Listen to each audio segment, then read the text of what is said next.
Muito boa tarde, Brasil. O programa de hoje vai olhar um pouquinho pelo lado da sociedade brasileira, de nós brasileiros, né?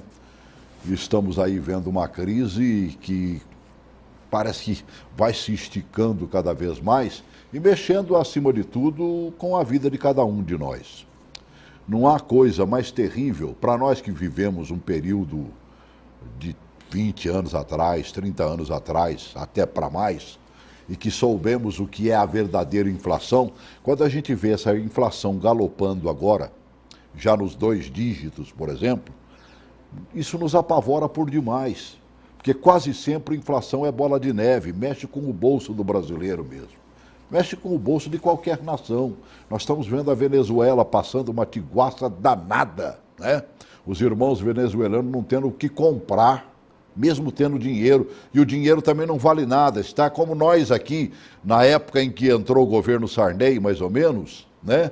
Que você tinha que levar uma sacola cheia de dinheiro para trazer um saquinho cheio de pão. Essa que é a verdade.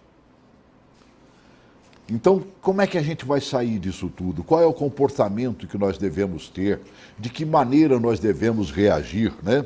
Olhar sociologicamente para todos esses problemas que nós estamos enfrentando.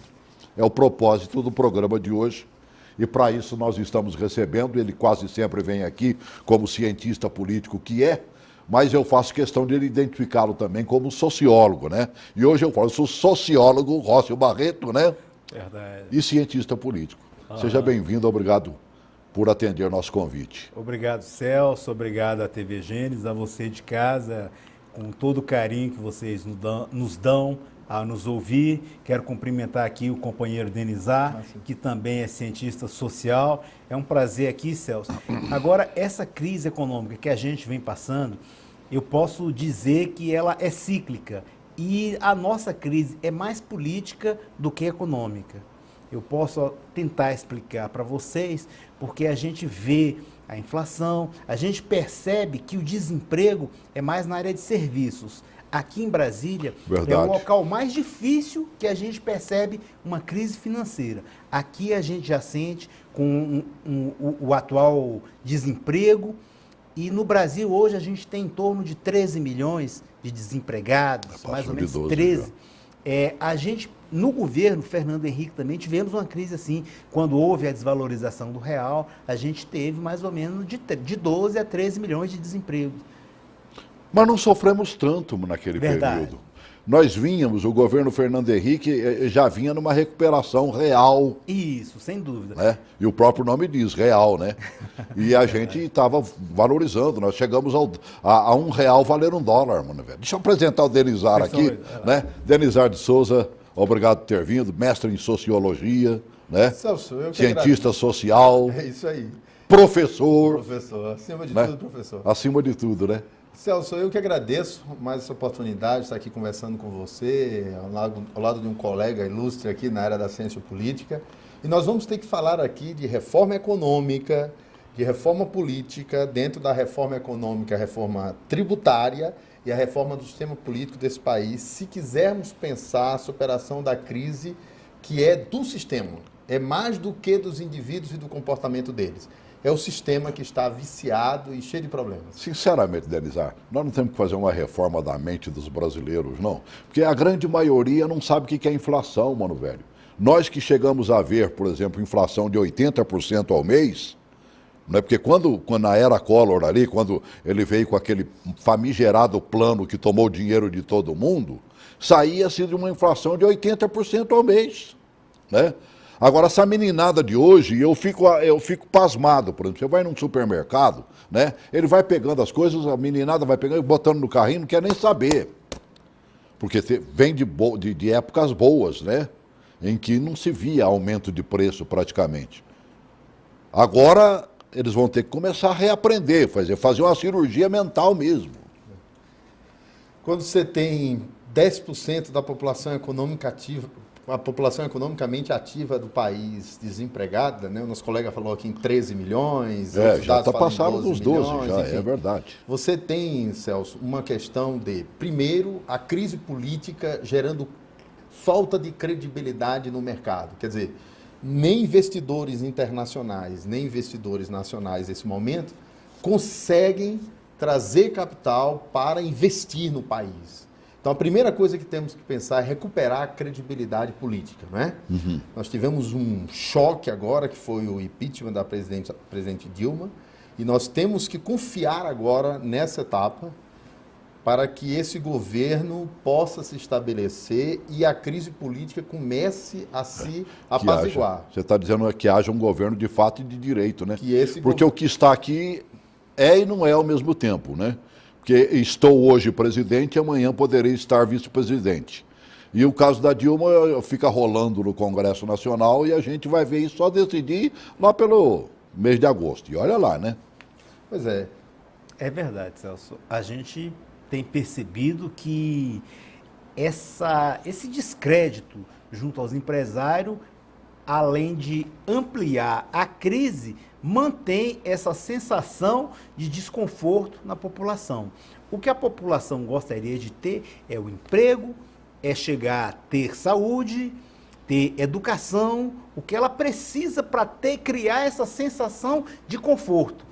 E hoje o Brasil não tem oferecido isso, pelo contrário. Perdemos essa sensação, né? Perdemos a sensação. E a gente fica embalado por tudo aquilo que nós da mídia divulgamos em termos de violência, que todo dia e outro dia também tem notícia, afetando a família num todo, matando criança de 10, 11 anos de idade, né? E não bastasse isso, o mundo está conturbado também, né? Você viu aquele negócio do aeroporto de Istambul ali? É verdade. Na Turquia? Aquilo é uma coisa de maluco, mano, velho. Exatamente. Né? Mais de 30 mortos, né? Mais de 100 feridos. É uma brincadeira. Bote um pedacinho aí pra gente relembrar, até porque isso serve de alerta para nós brasileiros que vamos realizar uma Olimpíada agora, recentemente. Coloca aí.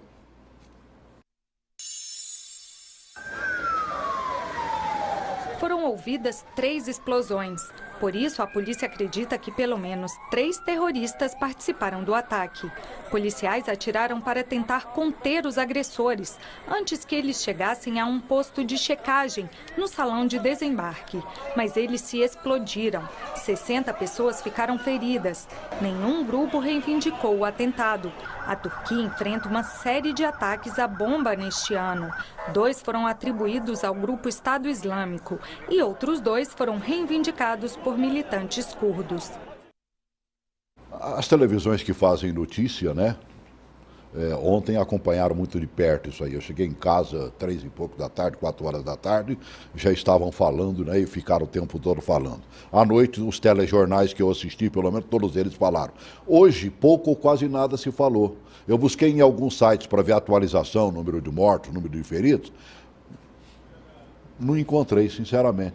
Quer dizer, ontem à noite se fechou em cerca de 36 mortos, né? 100 e tantos feridos, 130 e tantos feridos. É complicado, né, mano, velho? A grande mídia, Celso, ela tem isso daí, dela ela direcionar, ela regulamentar o que vai ao ar e o que não vai. As pequenas e as médias mídias se baseiam no que a grande mídia coloca. Claro. O que ela quer colocar, o que ela faz com que as pessoas, inclusive, criar uma instabilidade nas pessoas de forma até involuntária. É verdade. É porque fica batendo no mesmo, fica né? batendo, isso está acontecendo. Como diz lá os meus irmãos café, fica rezando no mesmo terço o tempo todo, exatamente. Mano, velho. Aí cria essa sensação, o que é pior. E a crise maior é essa sensação. Sim, mas eu entrei exatamente, relembrei dessa matéria, porque você falou exatamente. Nós estamos sentindo a pior de todas as sensações, Denizar. Bom, já que você tocou como diz o meu amigo espírita aí, diria assim, você está com uma aura negra, né? Pelo amor de Deus, amigo, né? Mas Celso, o Oriente Médio ele tem uma característica muito peculiar do ponto de vista da formação social e cultural daqueles povos. Você tem os sunitas, os xiitas e os curdos. São 3 etnias que existem há séculos e milênios e convivem entre si. O Estado-nação moderno não teve a capacidade instalada, a competência para suplantar essas diferenças e apaziguá-las. Então, o que nós temos que pensar?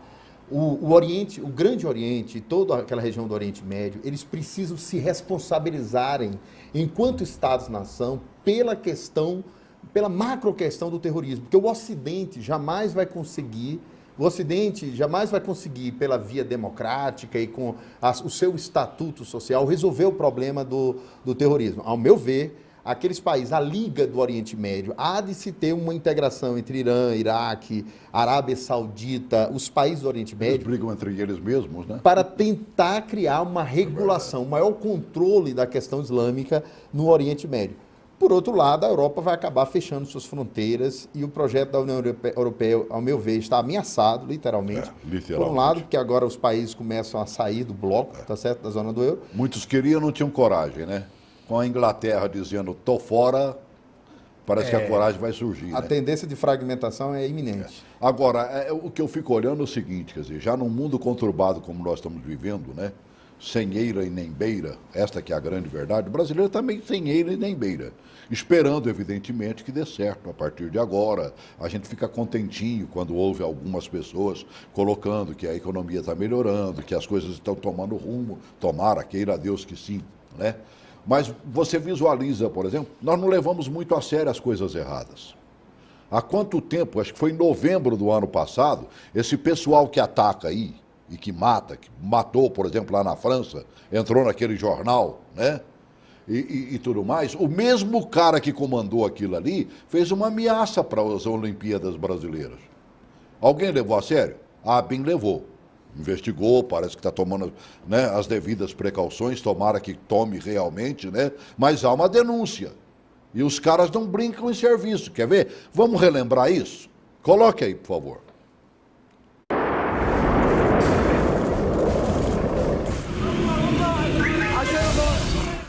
Uma mensagem de texto que liga o Brasil ao grupo terrorista mais temido do mundo. Um texto curto, publicado na internet, que deixou o país inteiro em alerta. A ameaça foi publicada no perfil do francês Maxime Alchart, conhecido por ser um integrante do alto escalão do grupo terrorista Estado Islâmico. Em francês, ele escreveu: Brasil, vocês são o nosso próximo alvo. E completa: podemos atacar este país, e usa um palavrão para se referir ao Brasil. Neste outro trecho, ele continua com a ameaça e diz que o seu exército já está treinado no Brasil. E mais, iremos do Éden até o país chamado Brasil. O texto foi postado em novembro do ano passado, mas só agora foi divulgado pela Agência Brasileira de Inteligência. A ABIN também confirmou a autenticidade de uma ameaça terrorista contra o Brasil. Maxime Alchart tem 23 anos. Aos 18, largou a família na França. Foi para a Síria, onde se converteu ao islamismo e passou a integrar o Estado Islâmico. Ficou conhecido como Carrasco depois de aparecer em fotos divulgadas pelo grupo terrorista que mostram ações violentas. Maxime faz parte da lista de terroristas procurados pelos Estados Unidos, desde que apareceu ameaçando decapitar o funcionário de uma ONG americana. Não é a primeira vez que Maxime faz ameaças através das redes sociais. Em janeiro de 2015, ele publicou uma mensagem que dizia: é preciso esperar que o Estado Islâmico entre na França. Será merecido. 3 dias depois da publicação, a redação do jornal francês Charlie Hebdo foi invadida por 2 jovens extremistas. 12 pessoas foram mortas. A ameaça ao Brasil foi escrita logo após os atentados em Paris, que aconteceram em 15 de novembro. 129 pessoas foram mortas e dezenas ficaram feridas. O perfil de Maxime na rede social foi excluído recentemente, mas a Agência Brasileira de Inteligência levou a sério a ameaça e considerou que a probabilidade de o país ser alvo de ataques terroristas foi elevada nos últimos meses. Belíssima matéria da TV Gazeta, né? Verdade. mostrando. E nós estamos visualizando a presença deles no Brasil, né? Sem dúvida. A quantidade de gente que está seguindo o islamismo, né? No Brasil. Os cristãos tem se convertendo. Cristãos se convertendo ao islamismo. O professor deixou claro aqui que o que mais importa para eles no momento é a questão cultural. Então, a questão cultural mostra que quem é ligado ao Islã deve defender o país, trabalhar com esse tipo de situação, como a gente viu aí. A gente sabe que as pessoas vão nessa, acredita que pode mudar alguma coisa e defender uma causa até o fim, mesmo sabendo que essa causa, Celso, ela pode incomodar muita gente, matar muita gente e ser contra a vontade da maioria. Eles vão defender essa causa independente do que eles quiserem. E essa questão, a gente sabe que uma Olimpíada, uma Copa do Mundo, nós abrimos as portas para a gente de todos os países. Claro. Ainda que não queiram fazer algum tipo de atentado no Brasil, simplesmente por ser o Brasil, mas haverá pessoas importantes as quais eles desejam, eles não querem. É uma persona não grata para o Islã. Essa aqui é a grande verdade, né? Meu amigo Denis. Eu penso, Celso, que a gente não deve dar uma resposta fundamentalista ao fundamentalismo. Ah, com certeza. Ou seja, não criar assim, um sistema de alarmismo e no sentido de olhar para o fundamentalismo e já enxergar uma ameaça. Olhar para o islamismo e já enxergar uma ameaça. Ao contrário, a solução está dentro do islamismo. Se tem uma solução para esse problema do terrorismo, está dentro da cultura islã. E o Brasil, ele tem uma autoproteção nesse sentido, porque os islâmicos do Brasil, como de outras partes do mundo, mas aqui, sobretudo, o muçulmano convive com o judeu. Existe uma cultura de paz por influência da nossa formação pacífica. Isso chama a atenção até mesmo dos terroristas. Agora, nesse mundo globalizado, nós temos que entender que a solução é multicultural. A solução é arrostar para o islamismo, para os organismos multilaterais do Islã, para os países islâmicos, a responsabilidade de trabalhar essa questão internamente. No caso das Olimpíadas, as Olimpíadas vão chamar a atenção do mundo, é inevitável. O mundo inteiro estará aqui, líderes de Estado e de nações, presidentes e primeiro-ministros do mundo inteiro virão às Olimpíadas. Nós nos tornaremos um alvo político, como disse o colega. Agora, pela tradição pacífica do Brasil e pela tradição democrática e pelo profundo respeito que nós temos a todas as religiões, até o fundamentalista islâmico percebe isso. Porque a resposta do islamismo também é uma resposta ao fundamentalismo ocidental e a atitude dos Estados Unidos de ser uma potência imperialista. Vi já especialista dizer, a melhor coisa que os Estados Unidos deveriam fazer era deixar de ser polícia do mundo e retirar suas bases que eles têm até em Cuba, território no qual eles nem relações diplomáticas se metem em tudo quanto é a nação. Eles estão por toda parte, inclusive no Brasil. Então nós temos que ter cuidado para não dar uma resposta imperialista e fundamentalista ao fundamentalismo. E a solução, meu ver, tem que vir do seio do Islã. É lá, é no islamismo, é nos países que tem 1 bilhão de muçulmanos que a solução vem de maneira cultural, através de investimentos em cultura de paz e educação. Eu acho que está na hora do Brasil mergulhar em si mesmo, né? E começar a descobrir as coisas que estão correndo errado, né? Se você vê, por exemplo, essas guerrilhas, essas guerras, né? Esses embates dentro de próprias nações, né? Você citou alguns grupos, né, que existem há milênios e que estão lá duelando entre si e o fazem hoje como se fossem há 3.000 anos atrás e vão matando. Mas o Brasil costuma matar mais no trânsito, por exemplo. No trânsito. Nos hospitais também. Né? A falta de segurança também, a falta de atendimento. A corrupção no Brasil mata mais do que muitos países em guerra. Porque a corrupção tira a alimentação do menino que morre desnutrido. É verdade. A corrupção tira a saúde do camarada que necessita de uma cirurgia, necessita do atendimento, necessita do medicamento.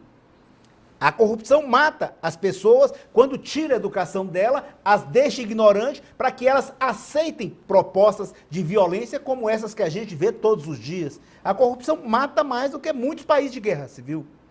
Boa lembrança. É viu? verdade. Deixa eu atender o Anderson, depois você faz um comentário, né? E vou mostrar, inclusive, um dado aqui né, de pessoas que esperam por um transplante nesse Brasil e que morrem porque, meu Deus. Oi, Anderson, boa tarde. Boa tarde. Diga, querido. Boa tarde também aos nossos convidados aí. Certo. Né? Eu tenho certeza que essa Olimpíada aqui no Rio de Janeiro, ela é problemática, né? Mas eu acho que a ameaça não é tanto externa, não. A ameaça interna, né? é mais interna mesmo, aqui do Rio de Janeiro, né? Verdade. Eu acho que o governador tem que começar a chamar os traficantes, os donos aqui, os senhores feudais aqui dos morros, né? Do Rio de Fizeram Janeiro, isso na Copa do chamar Mundo. eles, fazer uma reunião, né? Ver qual é a opinião deles, para ver se eles vão permitir, se vai dar tudo Já certo, pensou? né? O que eles querem em troca para deixar a Olimpíada correr sossegada, né? Tá faltando isso. Meu Deus. Eu acho que o governador tem que chamar a turma aqui para ver como é que vai Olha fazer. só. Olha aí, você que é do Comando Vermelho, você que é do Terceiro Comando, você que é do Terceiro Comando Jovem, Aham. do Comando Vermelho Jovem, vamos sentar aqui, vamos nos reunir, vamos conversar direitinho. Olha, vocês não vão botar bomba lá, olha, vocês não vão assaltar ninguém. Por favor, olha, esse negócio de assaltar aqui no Rio de Janeiro, esfaquear a pessoa no centro, vamos dar um tempo, depois que terminar a Olimpíada, vocês podem voltar à sua atividade Atividade normalmente. normal. Quer dizer, podem continuar esfaqueando as pessoas aqui no centro da Barbaridade. cidade, podem continuar roubando as pessoas, tomando bicicleta, matando. Vamos conversar direitinho, vamos dar um tempinho, né? É verdade. Só até terminar a Olimpíada. Depois de terminar a Olimpíada, fica tudo bem, vocês podem voltar à atividade normal de vocês. A gente dá um jeitinho, né? Vocês podem fazer uma promoção do pó e da maconha, aí vai Meu ficar Deus. tudo certinho. Então, acho que está faltando essa conversa. Eu não vejo muito Tá Estado demorando Islâmico fazer aqui isso. botando bomba aqui, não. O negócio aqui é a turma aqui dentro mesmo, né? Tá bem, É Anderson. essa loucura que está aqui. A ameaça é interna, não é externa, não. Um abraço para vocês aí, Um obrigado. grande abraço. Participação sempre efetiva do Anderson, né? Trazendo a grande contribuição. Você lembra que na Copa do Mundo conversaram, né? Lembro. Meio que às Deixa eu escondidas, só fazer mas né? Até porque o futebol chama mais atenção até de quem está lá no outro lado, né? Verdade. Então, essa Fazer que é a verdade. Um contraponto aqui com o comentário do Anderson. Anderson, infelizmente, isso que você falou é verdade. O governo tem que conversar, eu vou dizer assim, não vou dizer conversar com os traficantes e com o chefe dos comandos. Eu vou dizer que o governo tem que conversar com essa força paraestatal que existe no Brasil. A gente percebe que em muitas favelas, em muitos locais, o máximo que a pessoa recebe, professor, do Estado é quando o camburão vai lá prender o filho ou quando vem um carro entregar o corpo de um parente. Não recebe mais nada. Então, os traficantes e outros poderes paraestatais agem isso aí. Agem na comunidade, comprando um bujão de gás, Verdade. comprando um remédio, ajudando a senhora que precisa. Então, as pessoas têm o respeito e admiração por essa força paraestatal. Então, o que o Anderson comentou aí foi Uma realidade, bem apropriado, né? uma realidade. E se Tem que engana que as grandes cabeças dessas organizações aí estejam lá nos morros, viu? É verdade. Se enganam. Aham. Né? Esse Pode tal ter de certeza, dizer né? que é o inho, né? Que é um tal de chamar tudo de final de Isso, inho, né? aham. É o fininho, é o bonitinho, é o feinho, que são os comandantes, são nada. Eles são simplesmente o laranja principal das grandes cabeças que às vezes estão até dentro do próprio governo. O que o colega chama a atenção aqui é aquilo que o cientista social norte-americano chama de espaço público morto. O declínio do espaço público. O que é isso? As comunidades cariocas, os morros cariocas, por 50 anos, Celso, foram abandonadas, entregues à sua própria sorte. Os braços do Estado, o braço da segurança, o chegaram braço lá, da né? escola, o braço da saúde, abandonaram essas Verdade. comunidades. Agora a ocupação teve um caráter militar, de polícia. Na hora de ocupar, ocuparam da forma policial. No dia que essas comunidades foram resgatadas, com escolas em tempo integral, com hospital de Fantástico, qualidade, cara. e chamando sim a comunidade para o diálogo, a comunidade para a autogestão, onde tem os braços do Estado, os chamados territórios da paz, Verdade. onde você entra com os braços do Estado, a bandidagem dali sai, porque emergem esses líderes o nosso colega aqui, emergem esses líderes do tráfico que acabam colaborando com a comunidade por falta da presença do Estado. É o espaço público morto, é o espaço público abandonado, entregue nas mãos dos traficantes. Por outro lado, só para fechar esse ponto, nós temos que pensar nas nossas fronteiras, que continuam corrompidas e vulneráveis. Corrompidas porque a corrupção faz com que as armas entrem. E vulneráveis porque um país de dimensão continental como esse, nós não temos uma proteção adequada. Ninguém consegue trazer armas do porte que o tráfico usa através de um carrinho qualquer. Não se faz isso. Se faz de forma marítima e na fronteira amazônica, na fronteira do sul do país, na fronteira com os países que exportam aqui cocaína, crack e tudo mais. Então, a questão de preocupar-se com as fronteiras do país é básica, é essencial nessa questão. Nós temos que visualizar realmente a crise brasileira, ela vem lá de trás, 50 anos atrás, quando os bicheiros tomaram conta dos morros, né, fazendo o social, né, e passaram a ser amados e idolatrados por isso, né? E atrás disso, quando veio o mundo das drogas, né, aqueles que mexem com isso tomaram conta do lugar. Complicado. A nossa mão de obra escrava, quando ela deixou de ser escrava, onde é que ela foi morar, no caso do Rio de Janeiro? Nos morros.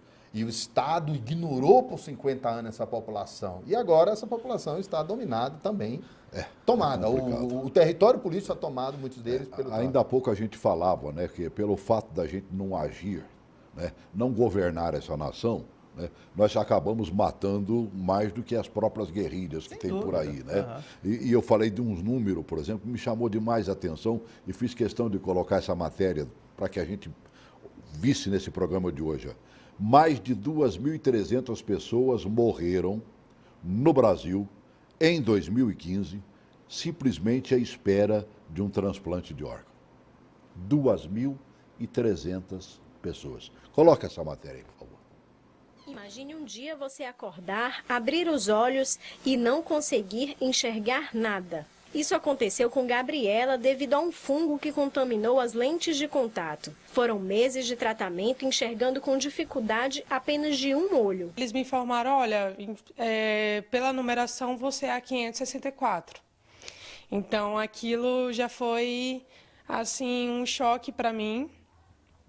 A gente teve que esperar 4 anos na fila. Era uma coisa que eu também pensava, isso nunca vai acontecer comigo. De repente, quando eu tenho 18 anos, acontece. Segundo o Ministério da Saúde, o Brasil tem o maior programa de transplantes do mundo. Somente de janeiro a março deste ano, foram realizados mais de 9.000 transplantes de órgãos ou tecidos. Mas o número de famílias que se recusam a doar os órgãos de entes falecidos ainda é grande. Aqui no Maranhão, por exemplo, 70% das famílias não autorizam a doação. Despertar a população para a importância do gesto é o objetivo desta arena, que está percorrendo diversos estados do Brasil. Projeto Gesto de Herói, onde nós sensibilizamos com os vídeos, informamos, tem um especialista esclarecendo, evidenciando, desvendando os mitos que são criados na população em torno desse diagnóstico da morte encefálica, da morte cerebral. Nós renovamos a vida daquela pessoa que morreu, quando nós dissemos sim à doação e transformamos a vida do outro que está numa fila de espera, numa condição de saúde muito fragilizada, levando vida para ele, levando esperança e uma nova possibilidade de fazer as suas atividades. Eu perdi 2 sobrinhos na faixa de 40 e poucos anos de idade esperando um transplante renal. Então um primo lá faz 5 anos que está esperando um transplante renal, fazendo hemodiálise de 3 vezes por semana, 4 vezes por semana, né? Então é complicado, mano, velho. E o brasileiro, mais do que isso, quer dizer, você ouviu dizer, né, ali sobre as doações. Você lembra que pediram para que a gente se declarasse e tudo mais, né, doador? Quase todo mundo fez isso. Mas se a família, depois que o morto estiver lá, não vale nem que estiver escrito. Se a família não doar, e quase sempre na hora da dor a família não quer que abra o corpo do cidadão. Essa questão da doação é uma questão muito séria, muito importante. Se as pessoas soubessem o bem que ela vai fazer a outra família e que não pode retornar mais a pessoa, ali é já uma questão irreversível, poderia fazer uma doação melhor, vai estar trazendo e dando vida a outras pessoas. Foi o que aquela senhora disse na matéria, né? Agora, Celso, o professor me chamou a atenção aqui quando ele falou que um dos maiores problemas do tráfico e o que alimenta o tráfico, o problema não é nem tanto social, nem de segurança. O problema é fazendário. A maior droga que tem no Brasil hoje é o crack. A gente não produz cocaína no Brasil. Não. A cocaína vem de fora. Então o problema é mais fazendário do que de segurança e social. Então a gente teria que rever como entra essa cocaína no Brasil e tomar as providências necessárias aí. Mas como você disse bem claro, que muitas vezes os chefes do comando, os chefão do tráfico, muitas vezes não estão nos morros, nem nos locais onde é feita esse tráfico. Estão sentados em cadeiras de poder de comando, inclusive no poder público. Inclusive. É verdade. Essa que é a Nós já vimos alguns sendo detidos. Já vimos. Já vimos alguns. Ô Celso, eu queria, com a sua permissão, voltar um pouco ao tema que o colega colocou tão bem aqui sobre a questão da corrupção. Chamar a atenção algumas coisas.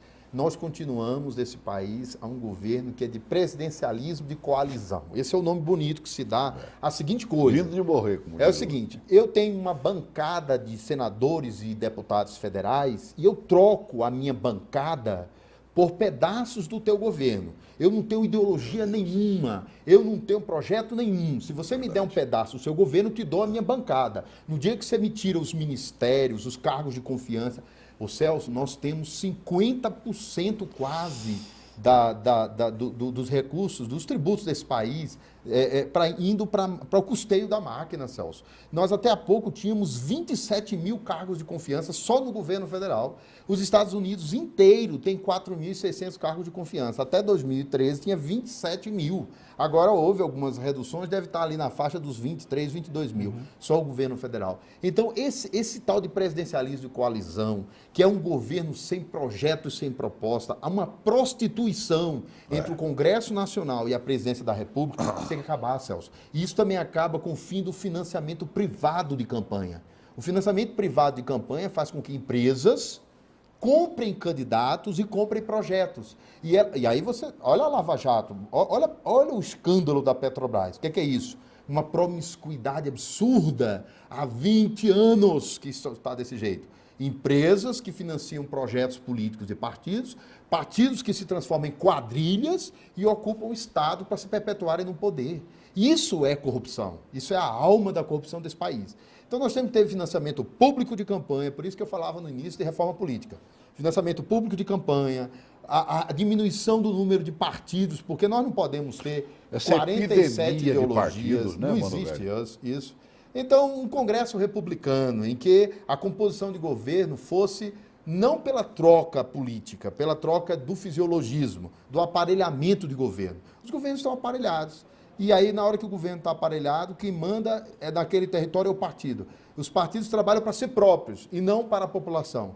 Isso tudo é crise do espírito republicano e a nossa república só tem 130 anos, é muito pouco. E acaba sobrando para quem?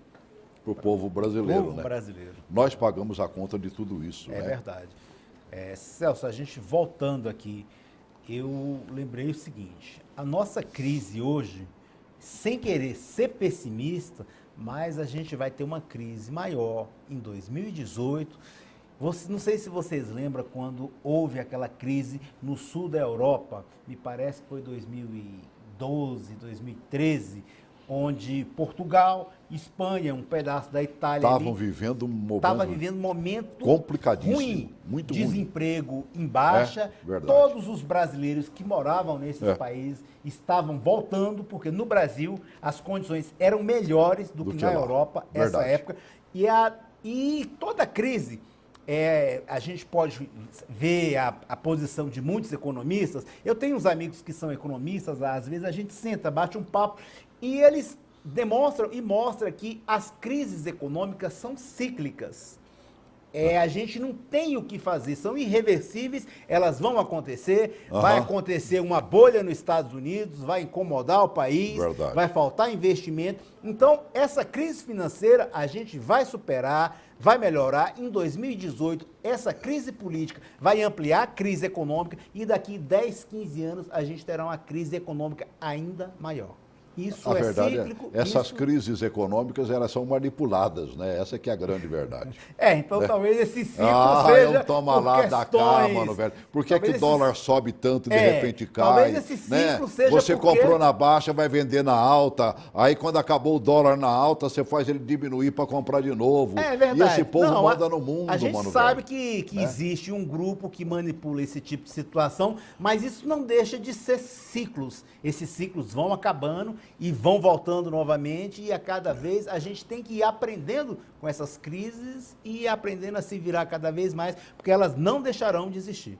Mas isso vai detonando com o próprio brasileiro, isso vai nos arrebentando, vai nos deixando cada vez mais pobre, não vai não, Denise? Cada vez mais pobre, porém a gente vai ficando experiente, vai aprendendo um pouco mais com essas crises, aprendendo a se virar. A nossa meninada ainda vai ter que aprender muito, porque é a primeira vez que eles estão passando por essa tiguaça aí. É verdade. Né? Nós falávamos há pouco sobre reforma política, falar um pouquinho de reforma econômica. Desoneração da cadeia produtiva. Nosso colega está falando da economia aqui. Celso, nós somos agora a terceira maior tributação do mundo. Verdade. Isso é um absurdo. O país tributa renda, trabalha tributa 4 consumo. meses para pagar imposto, mano, velho. Não tem condição. As empresas não suportam isso, Celso. Não existe um Estado rico e uma sociedade pobre.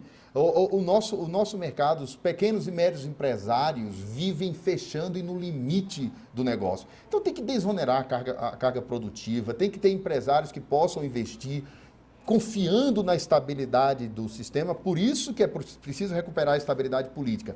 E na hora que você desonera, vamos diminuir esses impostos, vamos fazer de um Estado mais eficiente e menos arrecadador, mais eficaz e menos explorador, para que o empresário possa investir e o país possa crescer. Como é que um país desse, com dimensão continental, com uma faixa litorânea dessa, com a região amazônica, com rios, com todo tipo de bioenergia, com uma diversidade energética dessa, Celso, vive dessa maneira? Isso é uma coisa impensável e inaceitável. Não cuidamos de absolutamente nada, essa é que é a verdade. Né? Bons tempos aqueles que os governos faziam um planejamento e seguiam esse planejamento. É lógico, evidente, que em 5 anos muita coisa muda, você fazia uma correção, mas continuava mirando o mesmo lugar, né? Agora não, a gente começa a visualizar que mesmo com a boa vontade da equipe econômica e tudo mais, as coisas andam deteriorando. Você pega o presidente do Banco Central agora, falando, né, garantindo, a inflação desse ano será um tiquinho até maior do que já se, né, que se esperava. Né? A do ano que vem, ele espera mantê-la nos 4,5%, tomara, né? Mas bote para números de hoje, porque a gente não sabe se amanhã, só Deus sabe onde é que a gente vai estar. Coloca aí. O Banco Central revisou para cima a previsão de inflação para este ano. Agora o BC espera um índice de 6,9%. A prévia faz parte do relatório trimestral de inflação divulgado hoje e está acima do teto da meta, que é de 6,5%. O mesmo documento traz uma projeção de queda de 3,3% da economia brasileira este ano. No ano passado, o PIB brasileiro, conjunto de bens e serviços do país, caiu 3,8%. O relatório de inflação de hoje é o primeiro desde que o economista Ilan Goldfein assumiu a presidência do Banco Central. Na apresentação do documento, ele falou sobre as pressões para baixar a taxa básica de juros da economia, que está em 14,25%. Estamos criando condições para a redução da taxa de juros ou não. Acho que todos nós esperamos que as condições se apresentem para a flexibilização das condições monetárias. Então é isso que estamos esperando, que as condições se apresentem para tal. E acredito que todo mundo está acreditando que isso tem que ser feito de forma responsável. Então, eu acho que aqui tem um consenso que tem que ter as condições necessárias e que seja feito de forma responsável. Responsabilidade, né, amigo? É, verdade. É isso, e ele está certo. Né? Não, sem dúvida. O Ilan, que está lá no Banco Central agora, um grande nome, né? sabidamente um homem da área econômica que sabe das coisas, agora tem que deixar ele trabalhar, né? Assim como o ministro da Fazenda também. Ele chega dizendo, ó, temos que apertar o cinto, daqui a pouco começam a liberar o cinto e aí? É isso que acontece. Eu não tenho condições de tecer assim, comentários na área econômica por conta da minha formação, né? Mas o que a gente pode tirar de todas essas explicações dos economistas que trabalham para o governo é que eles tivessem uma certa autonomia de trabalhar sem sofrer influência política. Porque o que acontece demais no Brasil é uma influência política para que se mude as coisas e que não consiga estabelecer nem chegar àquela determinada meta. Eu não sei se eu estou sendo claro, professor, porque o que a gente percebe é isso. Existe um plano, como o Celso comentava agora há pouco, um projeto de governo, porém que se mudar, aquele não é mais um projeto de governo, é um projeto pessoal do governo que estava ali naquele momento. Isso tem que parar de acontecer, porque um governo gasta milhões construindo um projeto, aí chega o outro e simplesmente abandona aquilo ali. A sociedade está cansada disso. A sociedade está cansada de pagar seu imposto todo mês, que é descontado no seu salário, descontada nos produtos que ela consome, e ver que aquele projeto simplesmente foi por água abaixo. Ela gastou seu dinheiro à toa, enquanto poderia estar sendo revertido o dinheiro gasto em determinado projeto na melhoria da saúde, na melhoria da educação. Isso é terrível, Celso. É complicado, né, mano velho? Isso que o colega está destacando é a diferença entre políticas de governo e política de Estado. É a diferença de político para estadista. A política de governo é aquela que está ali para alimentar um projeto político daquele grupo, daquele partido, daquele grupo político. A política de Estado, Celso, é aquilo que se faz de maneira republicana e se planeja, e se pode operá-la em uma década. E ela é transversal, ela atravessa o governo. E a política de Estado ela é republicana. O Brasil está cansado, Celso, de ver governos atrair empresas para perto de si que os financiaram, ou seja, a empresa financia aquele grupo político, ele ganha eleição e elas vêm para dentro do governo porque as licitações são falhas. Então nós entendemos que nós temos que ressuscitar os verdadeiros estadistas, né? Ressuscitar o verdadeiro político. Quando a gente olha para esse nosso Senado e os senadores se chamam de Vossas Excelências uns aos outros, e às vezes são obrigados a dizer Vossa Excelência é um bandido, Vossa Excelência é um ladrão, ainda foi bonzinho, Vossa Excelência é um corrupto. Tem uns que chamam de sua mãe é uma... Não é isso? Né? Uma santa. Veja né? que ancestralidade, que ranço aristocrático, essa história de Vossa Excelência. Isso não existe em lugar nenhum do mundo, Celso. Eles deviam se cumprimentarem e falarem como senador. Senador, que é a função deles. Por que Vossa Excelência? Isso é um ranço da nossa cultura aristocrática, da ausência de democracia, porque a nossa democracia foi tardia. Então nós temos que repensar o sistema político, gerar financiamento público de campanha, recuperar a vocação política de pessoas que vão para a política para se dedicar à população, e não a projeto pessoal de poder. Porque o que está aí é a prevalência de um projeto pessoal de poder, de projetos de grupos políticos que se perpetuam. E a sociedade brasileira já está cansada disso, de trabalhar 40, 44 horas semanais. Verdade. E ser extorquida porque não volta na forma de serviço. Eu quero fechar só dizendo uma coisa. Eu estive no governo do Distrito Federal em 2011 e 2012. Eu era chefe do Observatório do Trabalho. Eu trabalhava 8, 10 horas por dia. Me recordo disso. Lá na Secretaria de Trabalho. Mas eu via pessoas, tanto funcionário público efetivo, quanto cargo de confiança, que não faziam nada e passavam o dia tomando um cafezinho. Isso, na área administrativa de todos os governos, é o que mais tem. Recentemente teve uma professora que estava no Ministério do Desenvolvimento Social, eu perguntei para ela, o que você está fazendo lá? Eu corrijo alguns textos, não está fazendo nada. A fraude no funcionalismo público desse país, médicos trabalham, policiais trabalham, professores trabalham, quem está na ponta trabalha, quem está na burocracia onera o Estado. Há de se ter uma reforma do Estado. A máquina burocrática, ela é... que só onera. Tem gente demais trabalhando, né? Tinha que fazer o que Rondon fez quando estava botando o telégrafo, né? cortavam lá a árvore para servir de poste e tudo mais. Aí botava 10 homens para levantar o poste, botar no buraco ali, né? Aí o povo não dava conta, qual é a tendência? Que você coloque mais gente, não é? Ele falava assim, não, tira um.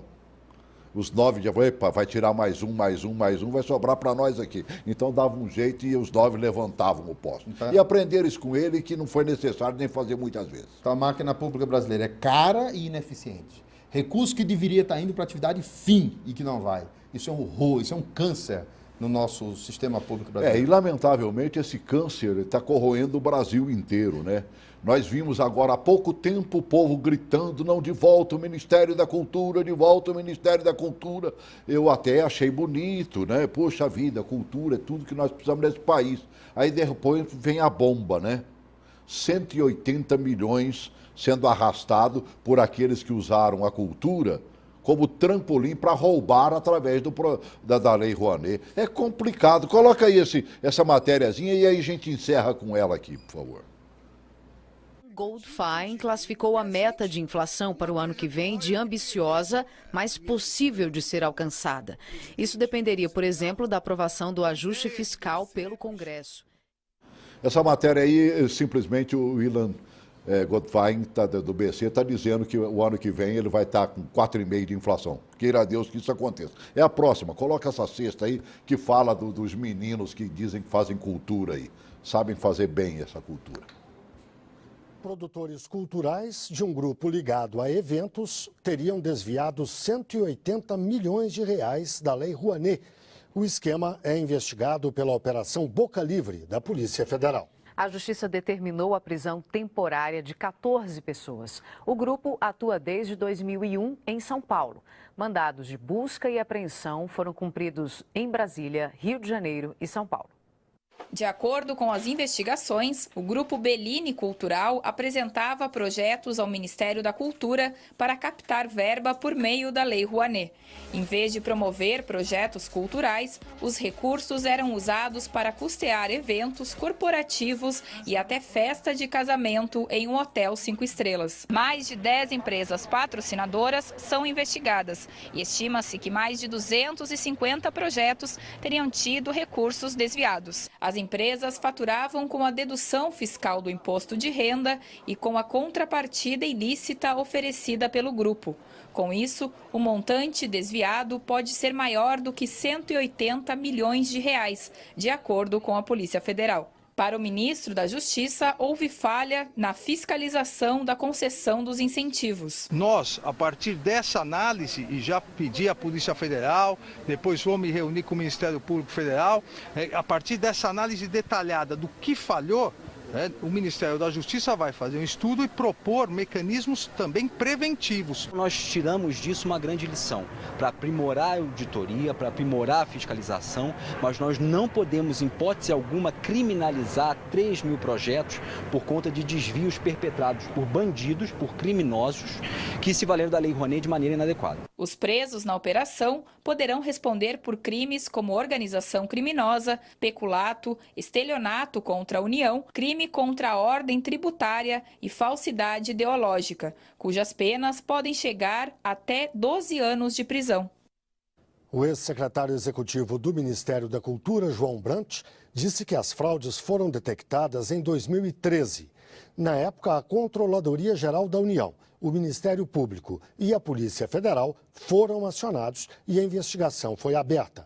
A atual administração do Ministério informou que apoia integralmente a apuração das denúncias. Ninguém quer ver a Lei Rouanet não valer mais nada, muito pelo contrário, até porque ela estimula realmente a cultura. Eu vi, acho que foi na Poderosa ontem, no Jornal Nacional, né, uma belíssima matéria, mostrando grandes amostras, né, trazendo, por exemplo, né, grandes eventos e tudo mais, e a Lei Rouanet auxiliando isso. Agora tem que evitar esses bandidos aí que não fazem nada, o que fazem é o casamento deles próprios, né? Porque aquilo é um deles que foi preso ali, um dos que casou com o dinheiro da Lei Rouanet. É brincadeira. Nós estamos arrematando, mano, velho. Quase sempre o programa, como diz, extingue e a gente não consegue falar tudo o que queria, né? Verdade. Celso, é lamentável a gente assistir uma matéria como essa.